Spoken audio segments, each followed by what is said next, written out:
নমস্কার, good evening. আশা করি সকলে ভালো আছেন, আমিও ভালো আছি।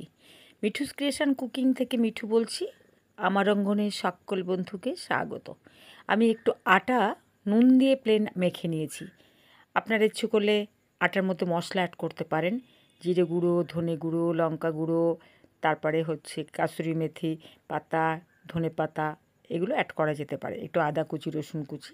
আমি এগুলো কিচ্ছু অ্যাড করিনি, কারণ আজকের রেসিপিটা আমি যারা ডায়েটে আছেন তাদের জন্যে, এবং যারা সুগার, যাদের খাওয়া বারণ, মানে খাওয়া বারণ বলতে মানে বেশি কিছু তারা খেতে পারবে না, মশলাপাতি, তেল ঝাল মেনে চলতে হবে, সেই সব লোকেদের জন্যে আজকের রেসিপিটা। রুটি খেতে খেতে যারা হেজে গেছেন আর বিরক্ত লাগছে, সেই রুটিরই আটাটাকে একটু অন্যরকমভাবে আমি দেখাচ্ছি। দেখুন, একটু তেল হাতে নিয়ে গোল গোল করে আমি রসগোল্লার মতো আটাটাকে করে নিলাম। এই আটাটা আমি এবার জলে সেদ্ধ করে নেব। একটা পাত্রে আমি একটা তেজপাতা ছিঁড়ে তার মধ্যে আমি ওই আটার বলগুলো দিয়ে দেবো। এখানে তেজপাতা না দিয়ে দারচিনি দেওয়া যেতে পারতো, দারচিনি না দিয়ে একটা এলাচ দেওয়া যেতে পারতো, কারণ আটার একটা গন্ধ থাকে।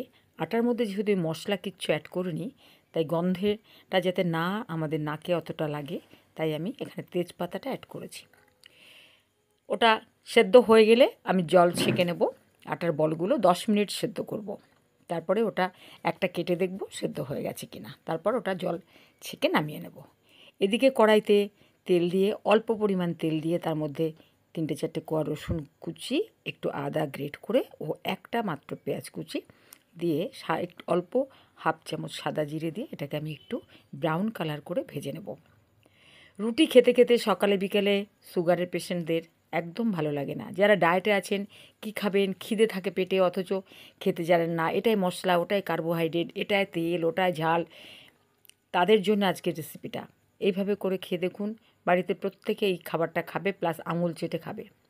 একটা পাত্রে 1 চামচ সোয়া সস, 1 চামচ টমেটো সস, একটু প্লেন জল দিয়ে মিশিয়ে আমি ব্রাউন কালার পেঁয়াজের মধ্যে দিয়ে দিলাম, এবং তার সঙ্গে একটু প্লেন জলও অ্যাড করলাম। যখন এই জলটা ফুটে উঠবে, তখন এটার মধ্যে দিয়ে দিচ্ছি একটু নুন আর একটু লঙ্কার গুঁড়ো। আমি এখানে হলুদ অ্যাড করিনি, আপনারা ইচ্ছে করলে হলুদ অ্যাড করতে পারেন। মশলা যত কম অ্যাড করবেন, ততই কিন্তু খাবারটা স্বাস্থ্যের পক্ষে উপকারী হবে, কারণ এটা আমি ডায়েটে থাকা লোক এবং সুগারের লোকেদের জন্যে এটা দেখাচ্ছি। ব্যাস রেডি আমার খাবারটা। একটু সাদা